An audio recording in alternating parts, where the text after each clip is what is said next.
All right, let's dive right into this. Welcome to today's Explainer, where we're looking at a sudden, really high-stakes diplomatic clash between the United States and Brazil. Now, on the surface, this might just look like a standard political disagreement. But as we look a little closer, it is incredibly complex. So today, we're going to peel back this issue layer by layer and truly understand the forces at play here. Here is our roadmap for today. We're going to start with the immediate diplomatic flashpoint, the visa revocation.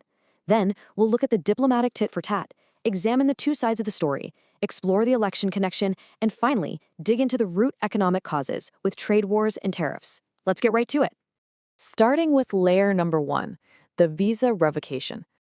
So you'll really have to ask yourself, why cancel an ambassador's visa? It's a massive move. The Trump administration recently announced the revocation of the visa belonging to Brazil's ambassador to the United States, Maria Luisa Ribeiro Viotti. It's the kind of headline that immediately grabs your attention, right? But what does that actually mean in practice? Well, to understand the severity of this, we need to clear up some diplomatic jargon because it really matters here. There is a huge difference between an expulsion and a revocation. An expulsion officially orders a diplomat to leave the host country immediately. But a revocation, which is exactly what happened here, cancels the visa without actually kicking the diplomat out. So the absolutely crucial point to take away is that Ambassador Viotti has not been ordered to leave the United States. This leaves the door open for the visa to be restored down the line. It's a precise, highly calculated diplomatic maneuver, rather than a total permanent breakdown in relations. And that brings us to the exact condition for resolving this immediate standoff.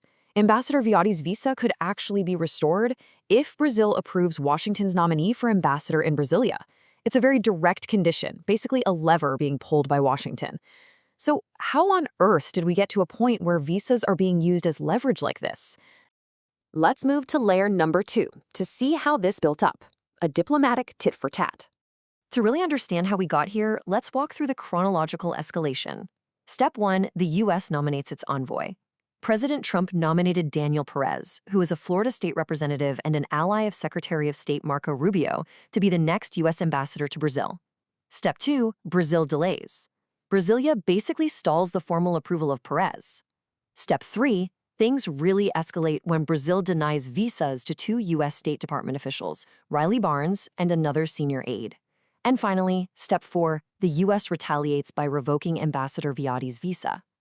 Washington claims they delayed taking action several times, basically saying they gave President Luiz Inácio Lula da Silva's government plenty of chances to change course, which obviously did not happen.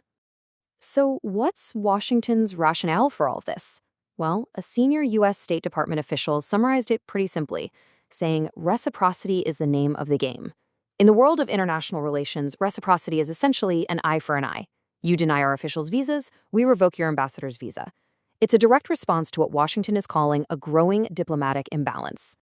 Now let's transition to layer number 3, two sides of the story. To truly get the full picture in this explainer, we have to neutrally look at the conflicting perspectives. We're strictly looking at the source claims here to see how both sides view this breakdown in protocol.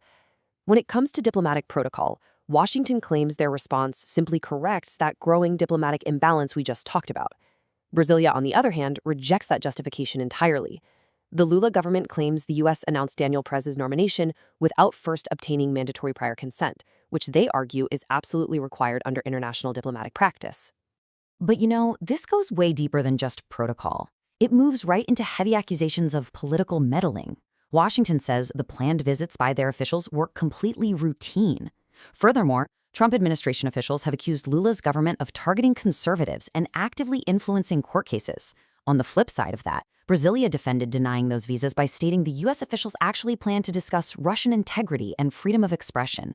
Brazil claims this risked serious meddling, casting doubt on their electoral system, and they see it as part of a broader attempt by the U.S. to shape Latin American politics in favor of conservatives. So you have two completely different narratives over the exact same sequence of events. And that leads us perfectly into layer number 4, the election connection. Because, let's be real, this diplomatic clash is not happening in a vacuum. It is happening against the backdrop of an incredibly polarized political environment. Brazil is heading into critical general elections on October 4th. On one side of the aisle, you have the incumbent president of Brazil, Luiz Inácio Lula da Silva.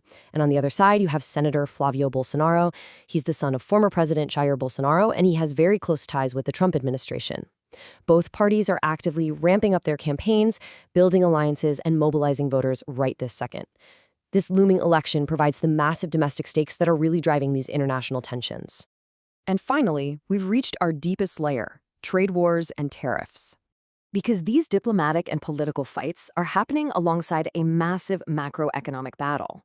This whole dispute comes amid a much wider trade fight, where Washington has imposed tariffs of up to 37.5% on thousands of Brazilian exports. 37.5%. That really shows the sheer scale of the conflict. We aren't just talking about a couple of diplomats exchanging strong words here.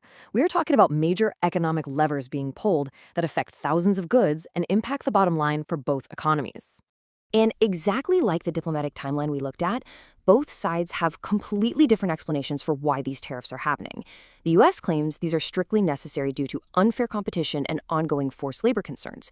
Meanwhile, Brazil's Lula government rejects those claims outright. They state that the tariffs are a deliberate attempt to influence that upcoming October election in favor of Flavio Bolsonaro. So it all circles right back to that major political showdown. Which leaves us with a really important question to think about. How is this unresolved diplomatic rift going to impact the critical October 4th elections, and honestly, the future of hemispheric diplomacy as a whole? What started as a catchy headline about a canceled visa has really unraveled into this complex web of protocol disputes, election year politics, and massive trade tariffs. And the status of the ambassador remains completely unresolved as Brazil heads to the polls, making this an incredibly fragile and fascinating geopolitical chess match to watch. Thank you so much for joining me for this explainer, and definitely keep your eyes on Brasilia.